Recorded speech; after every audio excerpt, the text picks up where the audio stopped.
This is incredible. Are we going to see it? Are Astralis going to break the curse? Are they going to win?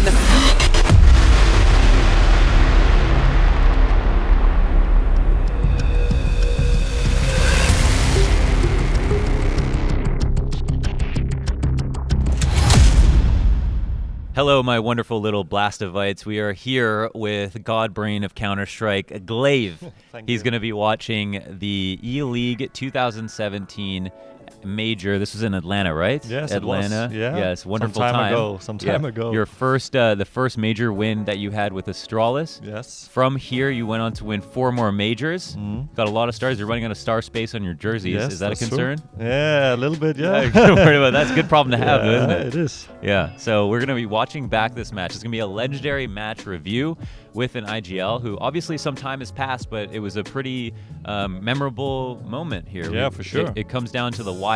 In this series, you have the second map goes 16-14, and then this match also goes to 16-14, and GLA1VE did a fantastic job of calling. So we're going to start to take a look at this match. It's basically here starting halfway through the T side, where GLA1VE is calling the strats. This is the first round where you guys, you end up losing. They go up to 13-7. Yes, exactly. They pulled off the eco. Do you remember that? Yes, I remember that. That was like, I was feeling like, okay, if we wanted to make the comeback, then we needed to win that round, because then it would be 12-8, and instead it's like 13-7. Yeah. So that was like a huge break for us, and you can even see it like, I'm like, oh my God, guys, we need to win that.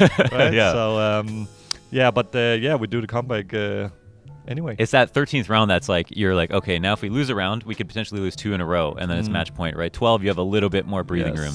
I think they also broke our economy, and we're going to see that in a bit here, because we don't have much money. Oh, look at that haircut, GLA1VE. What's going on there? Yeah, it wasn't like, I mean, something changed since then. For the better, yeah. 4 majors, good haircuts. That's true. Nice. Okay, so now we're going to look at this next round. So yeah, you've got the eco. You've got to focus on the utility, and I think you do what's basically going to be like something aggressive outside on this round. Yes, I think that we're just going into like a standard round, because we just lost a really sad round before, so we needed to just slow it down and just force up here and try to do a really good tactic. And this is when back when the Tech 9 was really good, and everybody used this, as you see. So yeah, it's a long time ago. So yeah, we're going into a standard round, and then we're trying to go outside together and hit the A bomb site. See here, Dupree is going alley, and I can tell that it's long time ago, because Dupree almost never goes alley anymore. So yeah, of course we swap out positions because Carby is not on the team anymore. Yeah, right. Yeah, you have so here, I mean, you're using a lot of the standard smokes outside, your E-box smoke, your sandwich smoke. Yes. And you try to incorporate that into a lot of your strats. Can you talk about that? Yeah, so what we tried to do here is that we tried to go alley and push the guy away from not holding alley, so he would go defensive, and they would maybe be like 1.5 person around alley, because when you get pushed back, it's really tough to only be one guy to hold it on his own. But it actually didn't work. So we're doing an A execute, and we're trying to get outside, and we smoke off the behind the 6 train and the E-box. And we actually get pretty good outside control here, and it's a pretty good tactic with the Tech 9s, as you see, because we get so much control. Oh my God! Is that a good move? Yeah, just came through the smoke there. Yeah, I think maybe they're just like, we want to end this right now. Yeah. So yeah, they're running around. Oh my God! Yeah, it was a crazy round, and we have Dupree on the back line coming from behind. I think this is officially the comeback. In case you're worried you're gonna lose, but oh my God, that's so close for him not to hit that. He's trying to delay obviously a little bit. And this is like biggest clutch of Sipic's life in his early days of his career. That says a lot. Yeah, he knows. You see, he's so smart. He gets seen right there, so he knows he has to run, and he purifies him, and yeah, it's crazy. But at this point, nobody thinks necessarily you're going to come back. This is the last map. Yes. This is Virtus Pro, where so much momentum. As we saw, like Neo was very confident, came through the smoke, was like, you know, it's only a matter of time before we end up beating these guys. Yeah. And so, how are you feeling? I mean, I was honest. Yeah, I was pretty sure that we were going to lose, to be honest. Yeah, that's how I felt. I remember it. So I was like, yeah, let's just do our best now, guys, because now we have our backs against the wall, and there's only one way from here. Either we go down or we go up. Yeah. So yeah, it's an A execute again, and I think we have been doing this, and this is actually their smoke that Neos is watching right now, and Dupree is just running through it. and he sees me. Oh my God, there's a lot of chaos. So yeah, it's tough to say what is actually going on. But we do the A smokes outside, and we try to get outside. And it's probably something that we have been watching when we prepared for them. That we wanted to do the A executes a lot. And I think a bit later in the game we do a fake outside where we go inside. A little sneaky fake. Yeah, a little sneaky fake. And that's just really good to do at some point, but it can't be too obvious when you do it, because when you do it, they have to stay aware of the B side as well. They can't just put one guy in there and put 4 outside when you do a fake at some point. So how do you do that? How do you go to the same site let's say for a new IGL out there? How do you kind of reinvent going to the same site over and over again? Do you try to change a small thing every round? Actually, yeah, you can do some small changes in the beginning of the round, but you still do the same execute late in the round or in the middle of the round. But if it doesn't seem like the same in the beginning of the round, you will make them confused. So just a molly down in the alley or a flash down in the alley can actually confuse the people, because they went A the round before, but they weren't anybody alley. So maybe they will actually go B this time around, you know? So it's just small tweaks like this where you just change a little bit, because then they get confused. And then just hitting the same bomb site every time, that's something psychological that a lot of opponents doesn't expect. A lot of opponents, just player in general, expects that you go to a different bomb site when you have been winning a lot on the same. So they could be doing a stack, right? Especially because they have such a huge lead. What are you talking about with a team versus Neo? Neo's playing sandwich, so he's going to be kind of your first contact. Like Dupree and Neo are going to exchange trades oftentimes. Is there anything that goes into figuring out how to kill Neo? Yeah. Or just thinking about Neo as a player who's in sandwich, how to attack him? Yes, I think we made a lot of, we mollied him a lot. We did the outside executes, then we throw a Molotov into the sandwich and we flash outside and we try to catch him while he's rotating. And we're still doing those kind of things, but sandwich is not the most used spot anymore. But back then it was used a lot, especially by Neo. So you have a good Molotov. It lands on the back of on the back of the train drops, and then Molly's bottom of sandwich as well. So if they're standing on the top of the back, they're also Molotovs off. Is that why people don't play sandwich as much anymore? The Molotov's getting too good? I think so, yeah. I think so. You get mollied a lot. And also there's a spot on top of the blue train. But what a lot of T's is doing when they execute outside, they run. There's a little I'm not sure, a box in the T connection, and they jump. The pallet? Yeah, the pallet. They jump on the pallet and they watch if you're on top of green or if you're on top of blue. And then when you're first spotted up there, it's not that good of a position anymore, because people will just aim at it. Okay, so this is where it gets close, obviously. 14 to 12, right? This was actually, they only had one weapon, I think. Right. 1 or 2 weapons. Do you have any regrets thinking about that, how you called that round? Because you go B off the thought that they're not stacking. Yes. Could you have spent more time working it so that they rotate I'm out actually of B? pretty confused why they decided to stack. Now I didn't had full focus on the round, but why they want to stack B when we hit A so much. But it's a gamble from them, and a team like Na'Vi is making a lot of gambles, or they did when they had Zeus at least. I remember on Inferno we just kept running into 3-4 guys when we hit the bomb site. And they would gamble blind a lot on Inferno. Blind gamble, on Inferno.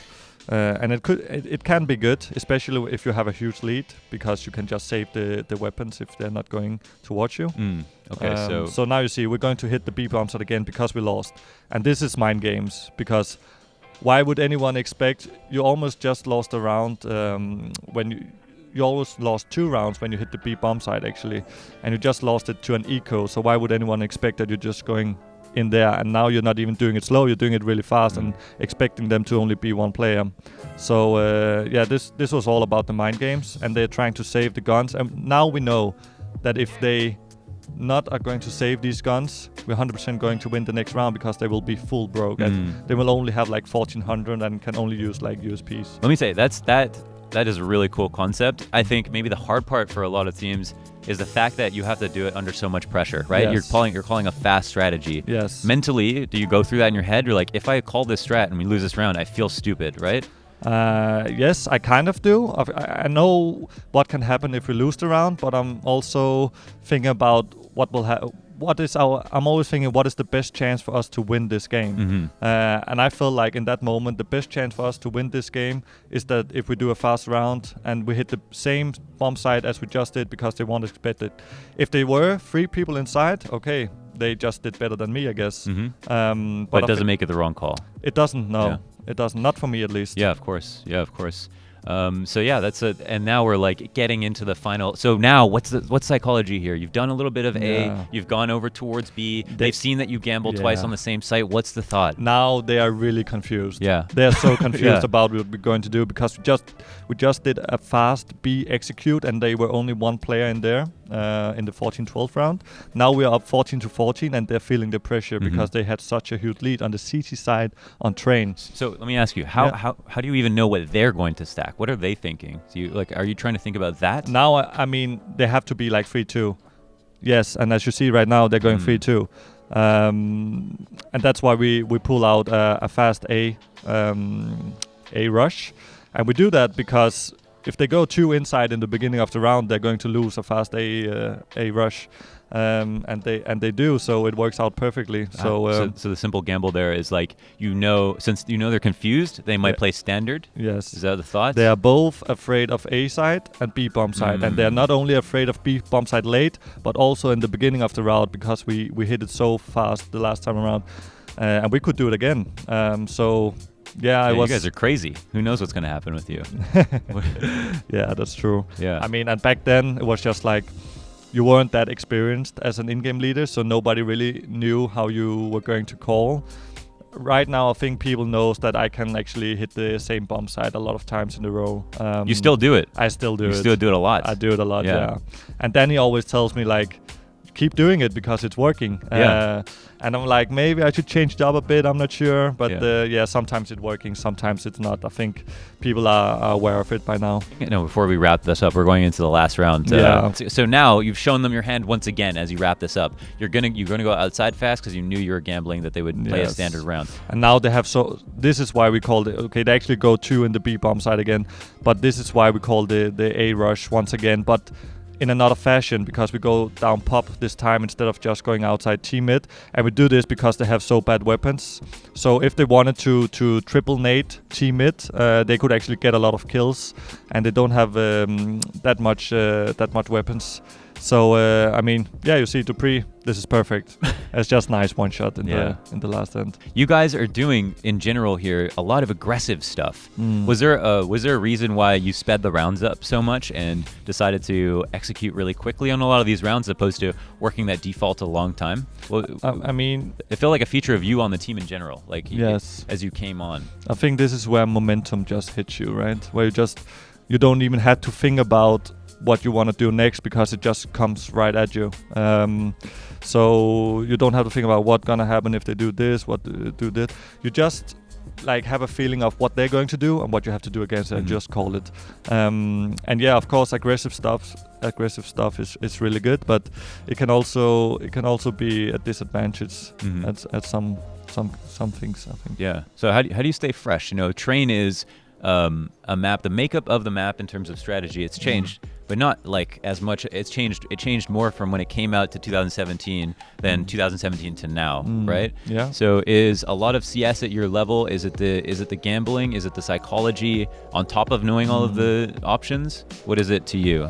I think what we do to be as prepared as possible on the same maps all the time is that we look at a lot of the other teams that is really good on the maps. So right now we have MIBR, who is a really good train team, but actually MIBR is not that good on all of the other maps. It's not like they're the best team in the world, but on train they're really good. So what team do you need to look at? MIBR, because they do something that other teams aren't doing, because it's not about the individual skill, it's something about how they play the map. And we do that with other teams as well. Let's say a team like Mad Lions.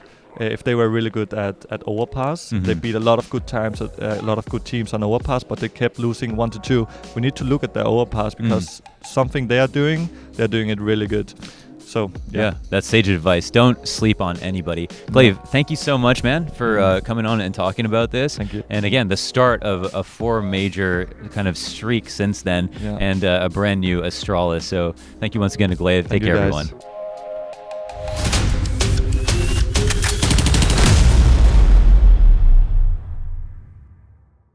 If you want to watch more of this stuff, make sure to subscribe for the latest news, views, and videos right here on Blast.